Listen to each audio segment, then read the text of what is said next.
वो मेरी जिंदगी में 3 बार आया, हर बार अलग रूप में, और हर बार जब मैं टूटने वाला था। लेकिन सच मुझे बहुत देर से समझ आया, वो इंसान इंसान था ही नहीं। मेरा नाम राहुल है, और आज मैं जो भी हूं शायद उसकी वजह से हूं। लेकिन मुझे बहुत देर से समझ आया, वो था कौन। बात तब की है जब मैं स्कूल में था, 8वीं कक्षा। गणित मेरा सबसे कमजोर विषय था। एक दिन परीक्षा का परिणाम आया और मैं बुरी तरह असफल हो गया। कक्षा में कुछ बच्चे हंस रहे थे। शिक्षक ने सख्त आवाज में कहा, राहुल, अगर अभी नहीं संभले तो आगे बहुत मुश्किल होगी। उस दिन मैं स्कूल की सीढ़ियों पर बैठा रो रहा था। मुझे लग रहा था कि मैं कभी अच्छा नहीं कर पाऊंगा। तभी स्कूल का एक बुजुर्ग चौकीदार मेरे पास आकर बैठ गया। चेहरा शांत था, आंखें गहरी। वो बोले, गिरना गलत नहीं है, गिरकर उठना छोड़ देना गलत है। मैंने आंसू पोंछते हुए पूछा, क्या आपको लगता है कि मैं कर पाऊंगा?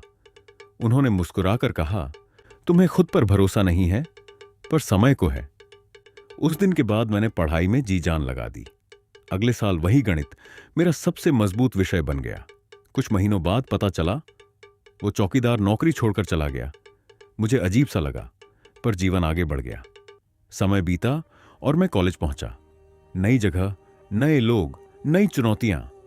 पहले साल मैं बिल्कुल खो गया था। कक्षा में बोलने से डरता था, लोगों से घुलने मिलने में हिचकिचाहट होती थी।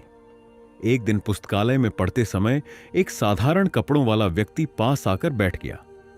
उसने बिना मेरी ओर देखे कहा, डर हमेशा पहले कदम से पहले आता है। मैंने सोचा शायद किसी और से बात कर रहा है, पर जब उसने मेरी तरफ देखा, उसकी आंखें वही थीं, गहरी और शांत। मैंने पूछा, क्या आप यहां पढ़ते हैं? वो हल्के से मुस्कुराया, मैं सीखता हूं जहां जरूरत होती है। मैंने ज्यादा ध्यान नहीं दिया। कुछ दिनों बाद मुझे कक्षा में प्रस्तुति देनी थी। मैं बहुत घबराया हुआ था। मंच पर जाने से पहले वही व्यक्ति पीछे खड़ा मिला। उसने बस इतना कहा, आवाज कांपे तो भी बोलना मत रोकना। मैंने प्रस्तुति दी। हाथ कांप रहे थे, पर मैंने बोलना नहीं छोड़ा। अंत में तालियां मिली।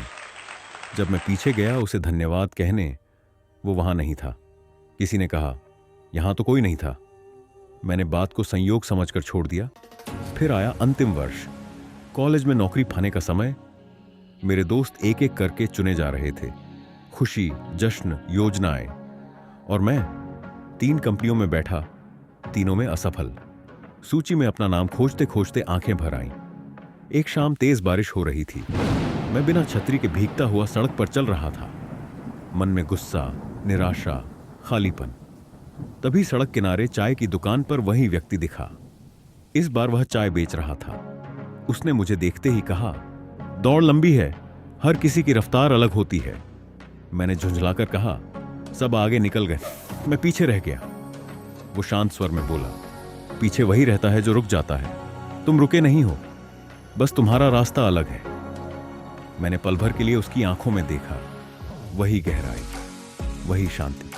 तभी एक तेज गाड़ी पानी उछालते हुए गुजरी। मैंने आंखें बंद की। जब खोली, वो वहां नहीं था। एक सप्ताह बाद मुझे एक अनजान कंपनी से कॉल आया। मैंने वहां आवेदन भी नहीं किया था। मैं साक्षात्कार देने गया। अजीब बात यह थी कि उस दिन डर नहीं लग रहा था, जैसे भीतर कोई कह रहा हो, सच बोलो, भरोसा रखो। 2 दिन बाद परिणाम आया। मेरा चयन हो गया था। मैं देर तक स्क्रीन को देखता रहा, आंखों में आंसू थे, पर इस बार हार के नहीं। नौकरी शुरू हुई, नया शहर, नई जिम्मेदारियां। पहले ही महीने एक बड़ी गलती हो गई। वरिष्ठ अधिकारी ने सबके सामने डांट दिया। मैं देर रात तक ऑफिस में बैठा था। लिफ्ट में एक सफाई कर्मचारी मिला। उसने कहा, गलती काम का हिस्सा है, सीखना मत छोड़ना। मैंने ध्यान से देखा, वही शांत आंखें। मैं कुछ पूछ पाता उससे पहले लिफ्ट का दरवाजा खुला। वो बाहर निकला और भीड़ में खो गया। समय के साथ मैं काम में बेहतर होता गया। एक दिन रविवार की सुबह मैं पास के एक पुराने मंदिर चला गया। मंदिर शांत था, हल्की हवा चल रही थी। मैं शिवलिंग के सामने खड़ा हो गया। अचानक मेरी नजर बगल में रखे एक छोटे से तांबे के त्रिशूल पर पड़ी। उसके नीचे थोड़ी सी भस्म रखी थी। मुझे ऑफिस वाले दिन का वह सफाई कर्मचारी याद आया। जिसके माथे पर हल्की राख लगी थी। फिर मुझे कॉलेज का पुस्तकालय याद आया, बारिश वाली शाम का चाय वाला, स्कूल का चौकीदार। चेहरे अलग थे पर आंखें एक जैसी। उसी क्षण मंदिर के भीतर से डमरू की हल्की सी आवाज गूंजी। वहां कोई नहीं था। हवा का झोंका आया। एक बेलपत्र शिवलिंग से फिसलकर मेरे पैरों के पास आ गिरा। मेरे रोंगटे खड़े हो गए। मैंने आंखें बंद की। धीरे से कहा, आप हर बार मेरे साथ थे और मैं पहचान नहीं पाया। मंदिर की घंटी जोर से बजी। कोई रूप सामने नहीं आया, कोई आवाज नहीं आई। बस भीतर एक गहरी शांति उतर आई और उसी शांति में जैसे एक एहसास हुआ, जब भी विश्वास डगमगाता है, सहारा रूप बदलकर आ जाता है। मैं सीढ़ियों से नीचे उतरा।